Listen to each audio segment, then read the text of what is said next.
Hey everyone, welcome back to the Cast and Spear podcast. My name is John, and today we have back on the show Erica Nelson, the host of the Awkward Angler podcast and a fly fishing guide out of Colorado. Welcome back to the show, Erica. Hey, thanks. Today we are going to cover the outdoor industry. So talk to me a little bit about it. I know we had a little conversation offline. You're mentioning that when you were first kind of getting into fishing, you know, you didn't see it looked a little bit homogenous. Let's just put it that way. So can you kind of dive a little bit deeper into that topic? Yeah, definitely. I would say also, like, this is specifically, I would say, more or less to fly fishing in the outdoor industry in efforts of hiking, backpacking, whitewater, or water sports as well, is kind of what I've seen. And I didn't see a whole lot of folks that look like me. I'm a woman of color. I'm indigenous. My tribe is Navajo. And, anytime I went out to go fishing, launching a boat, whatever, I would get a lot of stares. And it was just kind of really uncomfortable and really awkward and didn't really feel like a really welcoming or safe space at times. And so, when I started to kind of get more into fishing, kind of see the same folks on the river, then I started noticing in marketing and advertising that there's so much lack of representation of folks that don't look like the standard, I would say, older white guy. And so that's one thing that I immediately noticed was, hey, I feel kind of like an outsider here. Do I even belong here? So those types of questions kind of came up. And I started to kind of doubt my skills. I was saying the other day of, really the lessons learned were about my own ability. And I would say just because I didn't see many folks out there and because I wasn't feeling welcome or recepted or accepted, I kind of started to doubt, like, do I even belong here? And so it's just kind of a good observation that I've seen of the space and the outdoor space as well.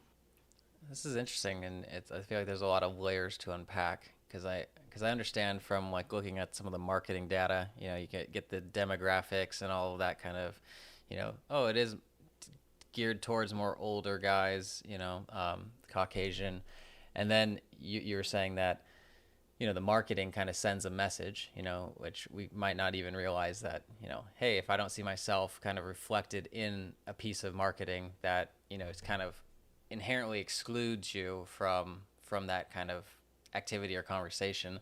So is there, now that you're a guide, now that you're kind of been in the space more, are you making connections with people and kind of explaining this to them? Because I don't know how much it is between like, oh, this is just like I'm looking at the data and that's why we're going to go that certain way versus, oh, there's actually some audience telling us to kind of maybe we should change it up a little bit. Yeah, I would say there's a couple things that I did. One of them was connect with an Instagram account called Brown Folks Fishing, and they are, or we, I guess, I'm an ambassador now, and basically the representation that seems to be lacking in the space of fishing in the outdoor industry. So it's all folks of color that like to get on the water and do all types of fishing. So it's not specifically just to fly fishing. And I've been working with them for a couple years, and we've co-created what's called the Angling for All Pledge.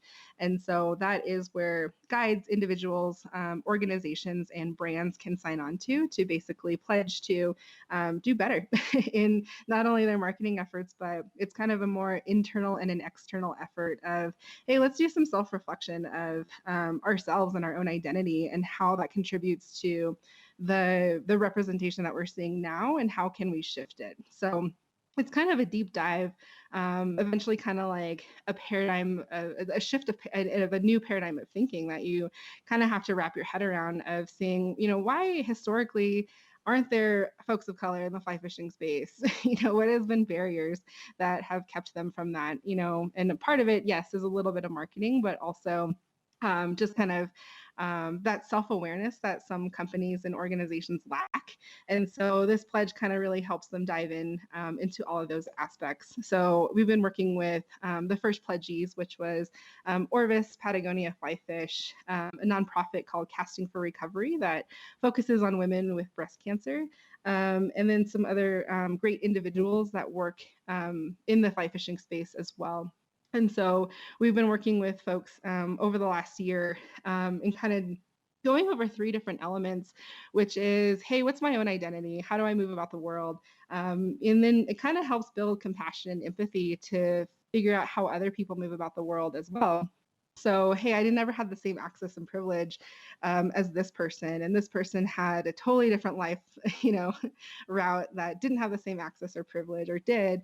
And so, that kind of what that does is build more awareness, and that helps build community. And so, this is not a political thing. This is just kind of how can we build a community and be better together and move forward and expand this acceptance of difference, and not looking at difference as negative or bad, but how can we include the folks that are already in the space and the industry, and also include other folks like myself, or other folks that have different identities. Maybe they're LGBTQ plus, that don't fit into the space, or maybe there are other folks of color that might not fit into the space, or looking at adaptability and physical ability or mental ability, etc. So, what that does is just kind of grows and, what I like to say, decolonize the industry instead of looking at it so homogenously, building on those layers of inclusion, which brings on diversity and celebrating that effort. So,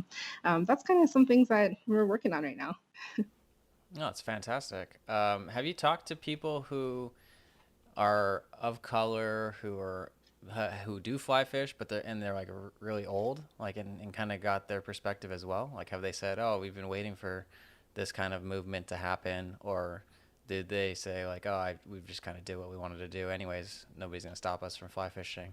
Like, Yeah, I actually met last year this gentleman. His name's Herb Miller, and he actually wrote an article. I believe the article was in it was in a fishing magazine. I can't remember off the top of my head, but he's an older Black gentleman that was had the same questions that I had, and it was really awesome to kind of connect with him of saying like, hey, it wasn't okay for me to talk about it, but it seems like this is like our society is open to this conversation now. And so he wrote an article about, the diversity in fly fishing and kind of the movement of his observations of, him not feeling safe on the water. And then I shared a story where I, didn't feel safe as well. So this is a larger industry-wide conversation that's just now happening. And his kind of idea was like, it's good. It's about time. It's great. It's kind of glad to meet other young folks that are also getting into this, and we're making space for them. So yeah, it's one person that kind of sticks out. are you comfortable talking about when you didn't feel safe, so we get a little bit of perspective? Yeah, so whenever I learned how to fish in Wyoming, and there, when you're new, I didn't really understand a lot of like property restrictions, such as land easements. And so some private property owner will give access, but it's only like maybe a road to drive on, and you can't stop for like a mile. And then you can get to the water, and then it's public lands. And so, or there's just different sections, and it's super like gritty. So it's like on a grid where, hey, this is public, but this is private, etc. And so when I was new, I didn't really quite fully understand that. Or like, where can't you anchor your boat? What is actually considered private property? Is it the water line, or is it the bottom of the riverbed? Some different states are, you can fish underneath bridges. So I guess what I'm saying is this is kind of an incident with somebody that wanted to say this was private property, but it wasn't.